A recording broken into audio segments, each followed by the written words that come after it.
Hello, Yuji. You have put me in a very delicate situation. And before I say anything, I would like to say something very clearly, that when we are saying something, what actually goes on here is like a tape recorder. It is just recording everything that you are saying. Mm-hmm. There is nobody there who is translating. That is how the physical body functions. There is a talker there who is talking, and you think there is a listener there who is listening all the time. But here, there is no talker and there is no listener here. Are you referring to your death? No, I'll come to that, you see. Mm-hmm. So, my basic question for decades and decades was this: is there a mind there? Is there a center there? Is there a self there? Is there anything called I there? And I searched for that, studied, and lived with the spiritual teachers, but nobody helped me. Mm-hmm. I did everything possible to find out an answer for this basic question: is there anything there at all? Is there a mind? I studied psychology, and I got no answers from the psychologists either. I rejected psychology, I rejected religious thinking, I rejected everything, but yet I found no answer for this question. Can I ask you to repeat the question that you were looking to find an answer for? Is there a mind? Is there a mind? Mm-hmm. Is there a self there? Is there a psyche? Is there a center? Is there anything there at all? And nobody helped me to find an answer for that question. So have you found an answer? I don't think I found an answer for that question at all. For years and years, I wanted to be an enlightened man, because that was the environment in which I was brought up. And yet I found that the cravings to that enlightenment, or whatever they called it, didn't give any satisfactory answers to me. And then, because of that demand to be an enlightened man, what I found myself there in, I am not an enlightened person. You say you're not enlightened. No, you see, the question of enlightenment does not arise anymore, because I know for certain that there is no such thing as enlightenment at all.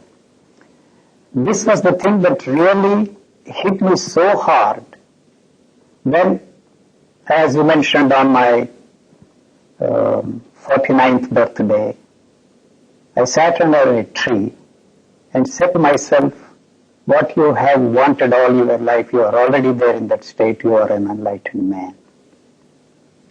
And then naturally a question arose, demanding an answer: how the hell do you know that you are an enlightened man? Until yesterday you were telling yourself that you want to be an enlightened man. And now you think that you are an enlightened man. And you are no different from all those enlightened people.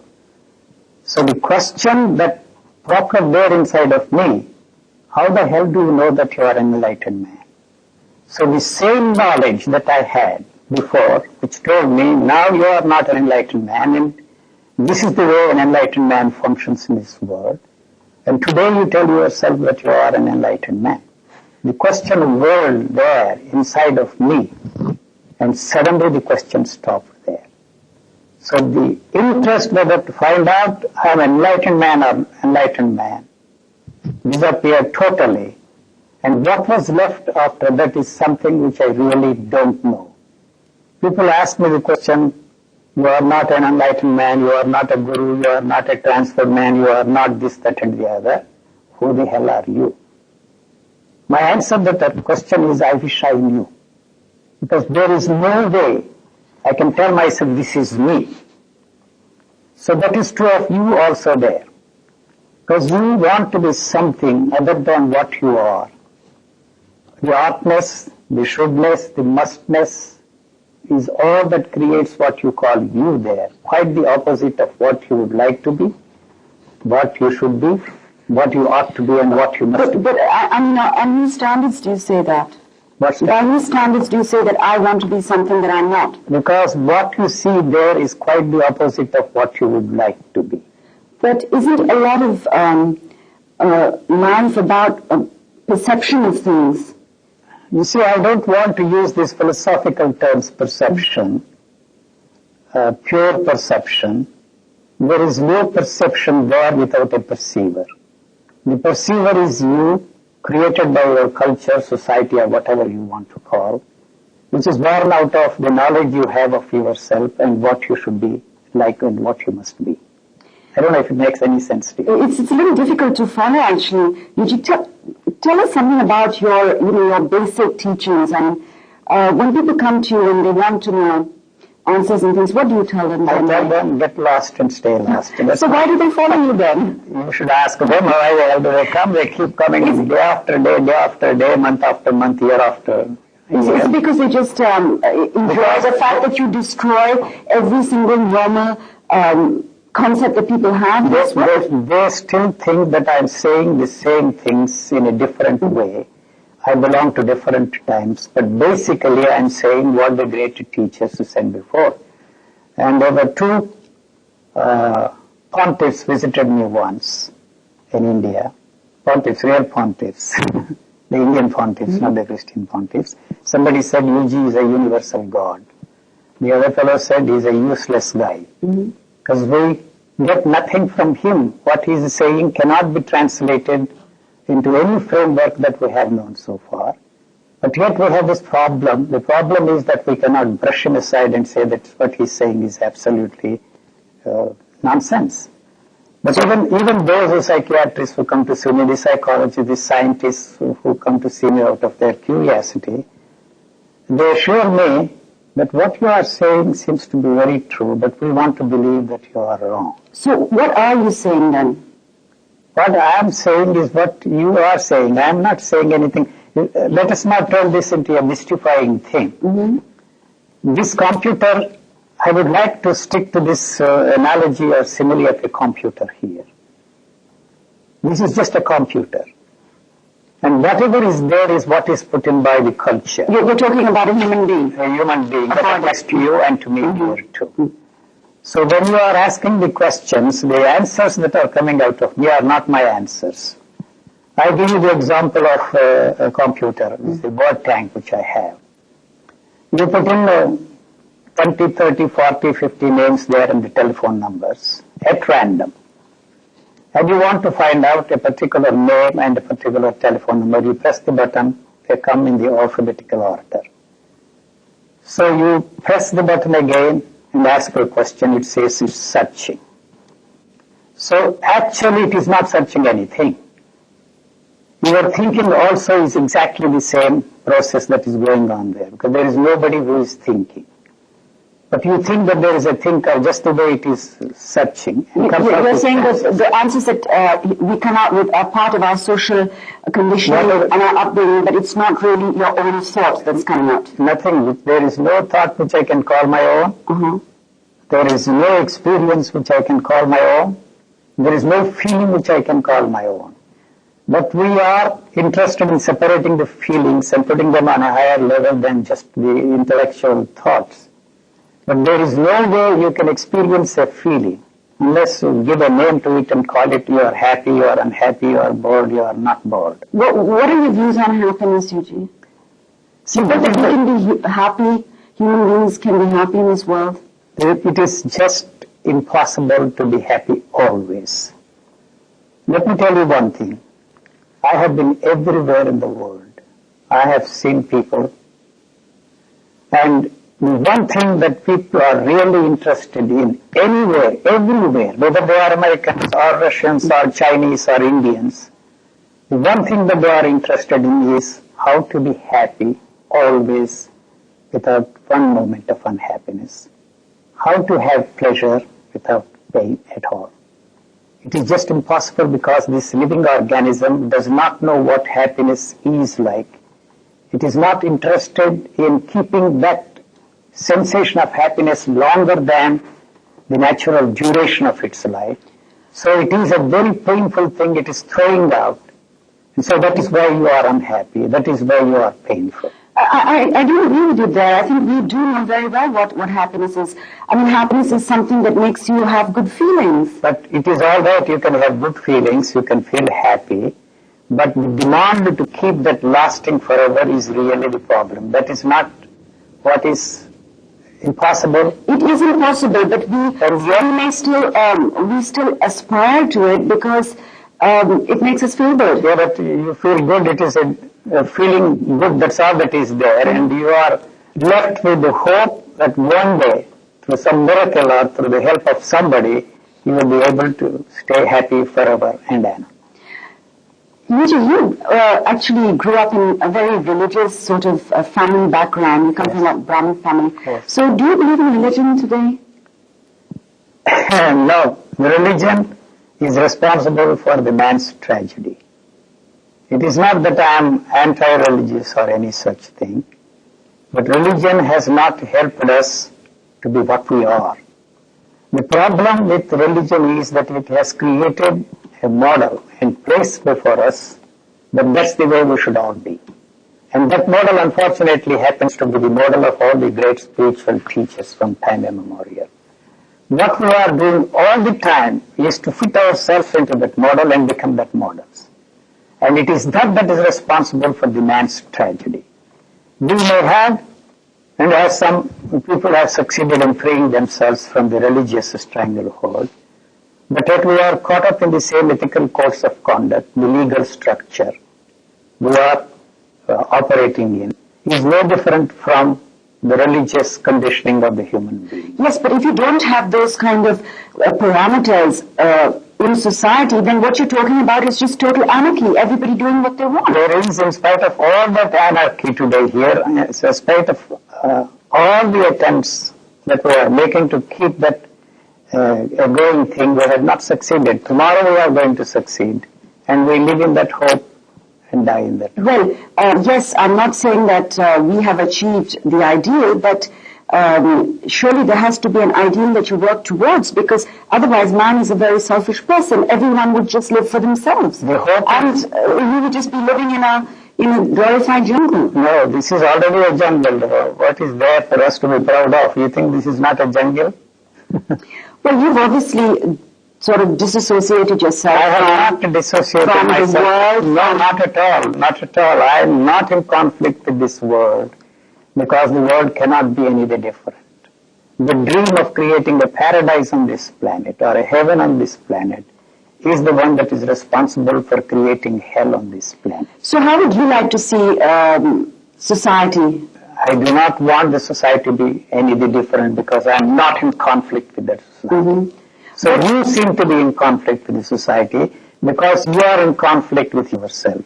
Why there is that conflict in you is because the idea that you should fit yourself into that value system created by that society, and so you are fighting all the time, struggling, and using tremendous energy to fit yourself into that framework.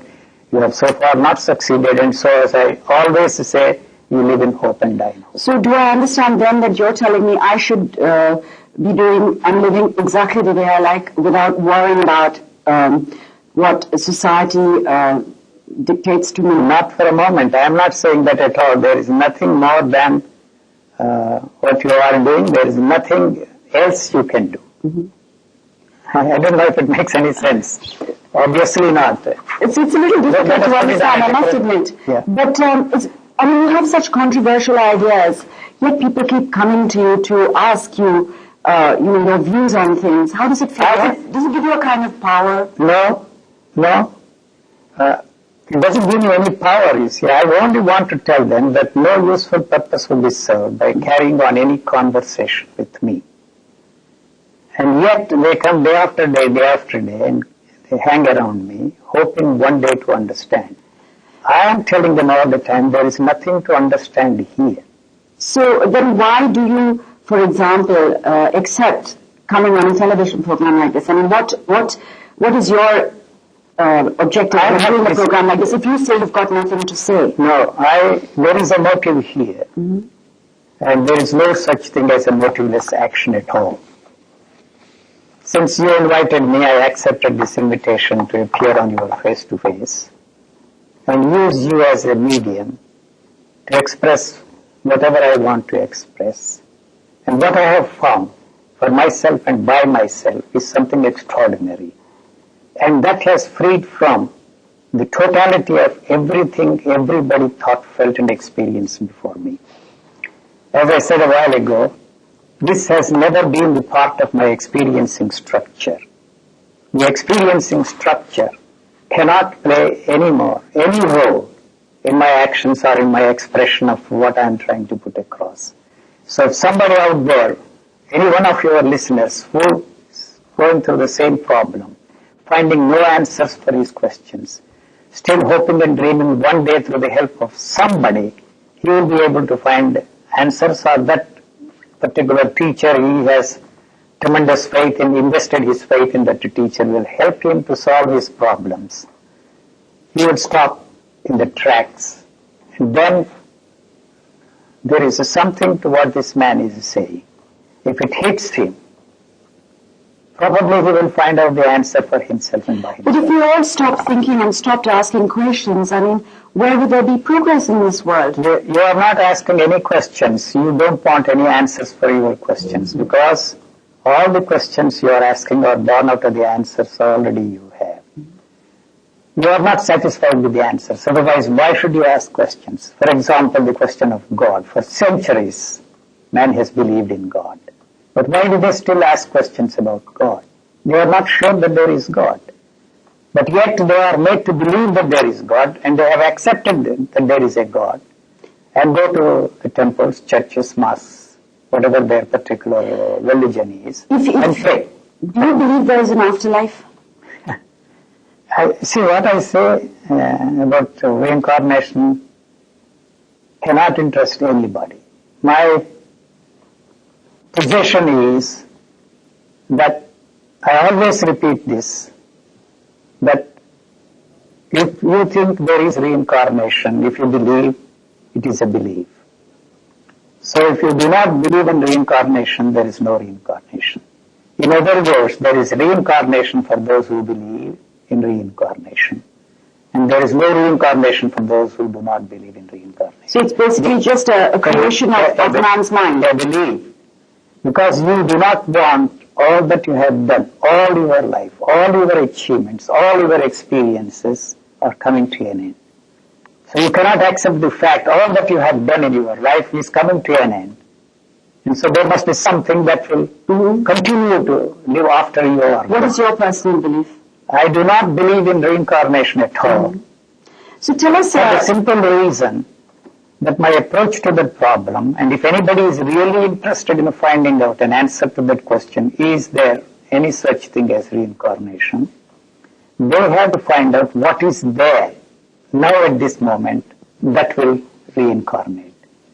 So you will be surprised if you go at it with all the energy, tremendous energy, at that basic problem. It is not really a problem for many people. They believe in it or they don't believe in it. And you will be surprised that very recently a person came to see me. And she said, I was Isidora Duncan in my previous life. I am delighted. But unfortunately, you look like the ugliest duckling that I have seen in my entire life. She was upset, of course. I didn't say it in so many words. And you can believe in anything you like. So basically, man can believe anything about himself that he wants. Anything he wants to believe. And do you think that if you believe great things about yourself, you can become great? It takes time. You see, my answer to all those questions is very simple. You mentioned man will remain a selfish being. For centuries we have been trying to be free from selfishness. So this is how you are going to be free from your selfishness. The answer is in selfishness, not in selflessness at all. You are not ready to accept this. You are going to be a selfless person tomorrow, the day after, next year, 10 years after, and then your next life. Until then, you will remain a selfish man. So what I'm going to do with the selfishness? You and I are two selfish beings. And we deal with this selfishness, and the person who says that I'm a selfless person just is trying to hoodwink you and hoodwink himself. Oh, I find it very difficult to accept. With due respect, Yuji, I mean, human beings, we people do selfless things and generous things for other people at some time. You can't say that you're trying to hoodwink somebody. No, it is just a do-gooder's high. You feel good. But mother does selfless things for her children. For her own sake. All mothers are monsters, I say. Not one single exception. It may sound very funny. You're sitting in front of your mother here, and I'm sorry, I agree with you. I think I have done many things in my life. And fathers don't count at all, and children are no angels. Okay, tell me, Yuji, I want to really come to this point. I want to ask you this question. It is said that you say that you died when you were 49 years old in What is left after the disappearance of that question is something which I will never know. There is no way I can tell myself that I'm a living person here. But you eat, you sleep, you walk about, you come on television. You are the one that says that I am alive, that I am answering. There is no way I can tell myself that I am a living being, because this is something which can never become part of my experience. If you ask me the question, are you alive, I would certainly answer saying that I am very much alive like anybody else. But the fact that I am alive is something which cannot be experienced by me. So if I want to experience what we call a living individual's functioning, it is only through the help of the knowledge that is given to us by the physiologists, by the doctors. Do you ever have any feelings? Do you ever feel anything? Do you feel angry, people call passionate about anything? Do you have feelings? What kind of feelings you are talking about? As I said, do you ever feel angry about anything? Do you ever feel thrilled about something? My answer is no. My answer is no. You see, a living thing never asks those questions at all. A living being never asks the question, is there any meaning or purpose of life? That is too ridiculous, too absurd to ask a question, because it's only the dead structure that is interested in. He has invented these things called the meaning of life and purpose of life, and he wants to know, he or she, or it as the case may be, wants to know the purpose and meaning of life. Whatever purpose is there, it is already there. Whatever meaning is there is already there. So do you believe in karma then? You are asking standard questions. My answer to all of them is no, no, no, no, no. What do you believe in? Let me ask you that. It's very difficult because I don't have to believe in anything. Why do I have to believe? The problem for us here is that we are separating the belief from what you call you. What I am trying to emphasize is that there is no believer there, but there is only a belief there. And the belief is what is put in there by culture. So you cannot be without belief. You will naturally replace one belief with another belief. That's all that you can do. But what exactly is belief? How is belief separate from you? That is the question which I ask, There is no believer there. So in fact you are not offering any answers, you are asking the questions. I am not asking the questions, I am asking you why you are asking the questions. As a matter of fact, you do not want any answers to that questions at all. You see people who are asking all these questions, they want confirmation. So the only thing that they want to know is whether I am confirming what answers they already have. If I don't confirm, they reject. That's all that they can do. They either accept what I am saying because it fits into the framework of the answers which they already have. They reject because it doesn't fit into the answers they have. So they either have to reject or accept. But what I tell them is that you are not in a position either to accept or reject because you are not listening to anything. You don't want any answers to your questions. If there is any answer to any question, the question should disappear. Since the questions are born out of the answers you already have, the answers go with it. So the answers and you are not different from that. When answers go, you as you know yourself and you as you experience yourself also go with it. What you are left with is something which you will never know. You will never be able to give expression to it. So whatever has happened to me is not in the field of the experiencing structure. So there is no way I can share this with anybody. What all I tell the people who come to see me is a very simple thing. You don't need those crutches. Throw those crutches away. You can walk. That certainty I have, I can assure you and reassure you all the time, you don't need crutches at all. Please, for goodness sake, throw those crutches away, but don't ask me to replace them with another set of crutches or go in for some sophisticated kind of crutches. Even if you fall, I know that you will rise and continue to walk. Is there any one culture or community that you have seen have come closest to the ideal that you would like to see? It all depends upon what exactly you mean by culture and how you define culture. When I use the word culture, I say that it is your way of living and your way of thinking. Or is there any people that you think have come closest to the ideal of the way you'd like to see people live? No, I don't want anybody to be anything different than what actually they are. I am perfectly satisfied with the world, exactly the way it is, because it cannot be any different. Mm-hmm. So I know very well that there is nothing that I can do as an individual. Collective action means war. My way and your way. And your way is all that you are interested in, or my way is all that I am interested in. There is no such thing as our way at all. And when people come with their personal problems, I tell them there is no such thing as our way in the relationship between the husband and wife, in the girlfriend and the boyfriend. There is no such thing as our way, either your way or his way. But you have to have certain compromises and make it a go of your living for whatever reason you are trying to live. Do you believe try to create our way? Sorry, I was going to ask you, do you believe in marriage? Do you believe in relationships?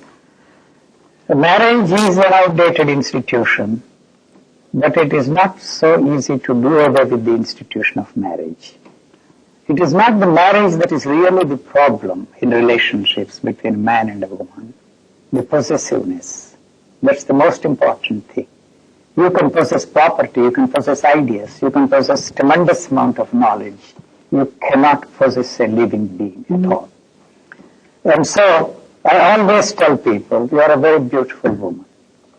And somebody makes a passage, sorry to be personal like this, and if your husband does not kill that fellow, something wrong with him, he's a sick man, that's a very natural thing. Don't teach them to practice non-jealousy at all. Mm-hmm. So that is a very natural thing. So the possessiveness is the most important thing. I possess my wife. That is why if somebody makes a passage, if a beautiful woman, if she is very attractive, what's wrong with others getting attracted to that, making passes with it? It is for her to make anything out of that, deal with the problem. But I mean, there's a practical reason for this concept. Because otherwise, it is just like any other property. You have a house and then you have a wife, you have a husband, that's all that you are interested in. But you are not going to do away with the institution of marriage at all. Somewhere along the line. So the question pops up, are you going to marry me? I have known a lot of unwed couples in my life. They come to see me. Unwed couples are more miserable than married couples. Not only that, there are so many things are involved. The marriage institution is disgusting only in one sense, because it is like any other possessive element in our lives. It's a contract, you see. So it has lost all its charm there. It is not such an easy thing to create relationships on any other basis. The possessiveness is the most important factor in keeping these institutions going. Have you ever been married, Gigi? Yeah, I was married and had 4 children. Mm-hmm. But my wife died almost 33 years ago. Do you think, was it a fulfilling marriage? No, we had this basic problem. I always told her, long before this Tina Turner's song, What Love Has Got to Do, became so popular, what love has got to do with our relationship. She didn't like that at all. The love does not play any role in relationships at all. When we find that it is not a satisfactory relationship, we want to reassure ourselves and reassure everybody that I love you, darling. What the hell do you have to say? Reassure yourself and reassure others, because the relationships are falling apart. But it is not the The contract of marriage, that is the most important thing. The difficulty of living together is the basic problem. The real problem is that you should live like this. You see, it must be an ideal, perfect, happy marriage. Do you believe in love? Love? You're asking me a very delicate question. My answer is love is nothing but a four-lettered word. Have you ever been in love? Have you ever felt anything more than just the Probably I was infatuated with my wife for the first 6 months of my marriage. And then I realized that it was just, you see, a drag. You've never felt more than that for any human being? No, the moment you introduce the element of love, you are creating a division there. And all your life you are trying to create a loving relationship, and a constant amount of energy is put into that, and it is just, you see, an idea that we have. No, I disagree with you. I mean, I have experienced emotions of good feeling towards another human being where I wasn't imposing my own selfish desires. I mean, love is a state of mind where you want to do something for the other person. Why do you have to call it love? It's a name. I mean, we have to use. No, we have to use a vocabulary, a language. It's not just the name. It's not just the word. You see, the image that is there around that word, that is questionable to me. Do you think that it's possible to love one human being throughout your life? If you stop loving yourself, then it is possible to love others also. Not in the sense in which you are using the word. I would never say I love anybody.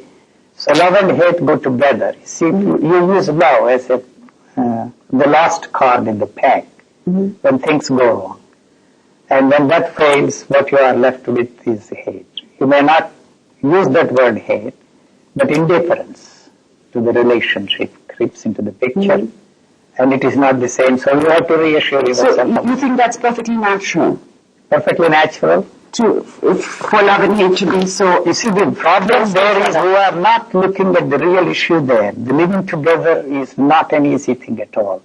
The moment you introduce the element of how to live, you see, a perfect harmonious relationship, you have created a problem there. Then only it will be possible for you to look at this and deal with this. Why there is this disharmony? Why should we bother about creating a loving, harmonious relationship? But then how does society function? I mean, everybody lives independent. You are living an isolated life of your own. You are not in harmony with the society at all. You are using the society only for some purposes for which it is not intended.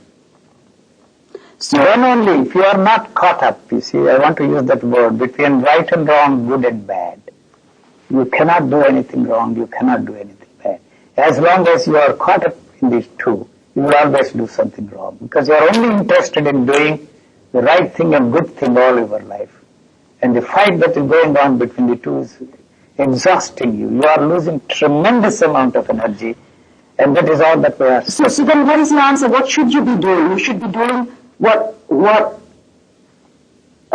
want to do above everything else, or what you feel instinctively feel that you don't have anything calling your own. You don't have anything. What we are asked to do, we are doing. What we are made to believe, we are doing.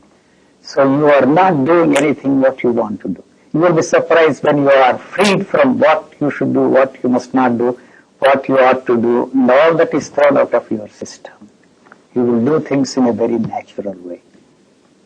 It's been really interesting talking to you, Eugene. Now, so let me just ask you a final question. Yes. Can you give us in a nutshell what you think ought to be the philosophy of living? I never asked that question. I don't have any answer for that question. Live the life to live its own life. That's all there is to it. Thank you. Thank you very much. Thank you for having me face to face. And I don't know how your viewers will like this. I'm sure they'll find it very interesting. Thank you for being here. Thank you.